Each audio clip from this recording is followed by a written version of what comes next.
Carissime amiche e carissimi amici, buongiorno. Rieccoci al nostro appuntamento mensile con Appendelle Museum.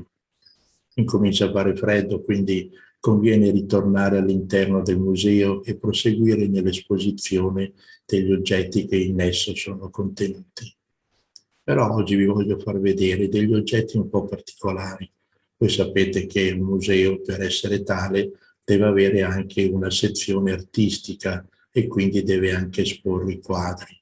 Io vi voglio far vedere dei quadri molto particolari ai quali sono molto affezionato, perché sono i quadri che dipinse tra la fine dell'Ottocento e la metà del Novecento il pittore Giuseppe Rinaldi, che poi in definitiva era mio nonno ed è per questo che sono molto legato a questi quadri. Proprio in questi giorni ho avuto la fortuna di fare una grande mostra a Verbania in occasione del 150° della nascita del pittore. Una mostra che devo riconoscere ha avuto un certo successo ed è stata abbastanza frequentata. Ora Verbania è sul Lago Maggiore, non è lontanissima ma neanche vicinissima, e quindi faremo una visita virtuale abbastanza veloce, una decina di minuti. Cercherò di farvi vedere i quadri principali che sono stati esposti. Allora facciamo un salto e seguitemi.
Il pittore Giuseppe Rinaldi nasce a Bergamo Alta.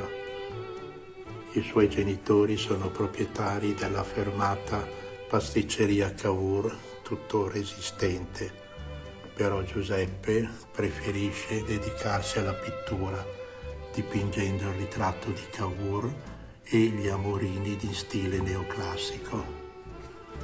Cesare Tallone, il famoso pittore dell'Accademia di Brera, lo invita ad iscriversi all'Accademia stessa, dove consegue numerosi primi premi e medaglie d'oro, realizzando numerosissimi disegni.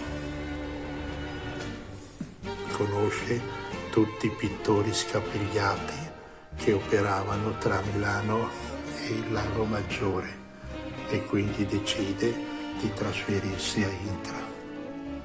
Scontra Maria e la sposa, pur essendo di religione valdese. Incarico di uno svizzero, Giuseppe Soldati, si reca in Argentina per dipingere pampas, gauchos e gli sconfinati cieli argentini. Doveva fermarsi 3 mesi e invece si fermerà 3 anni. Negli ultimi anni Giuseppe continua a dipingere e la luce dell'Argentina gli rimarrà sempre impressa nel cuore e nei suoi quadri. Fino al 1948, anno della morte, la sua ultima frase sarà «Datemi il sole».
Spero che questa passeggiata nell'arte sia stata di vostro gradimento e non mi rimane che darvi appuntamento al prossimo incontro. Buona continuazione a tutti, carissime amiche e carissimi amici.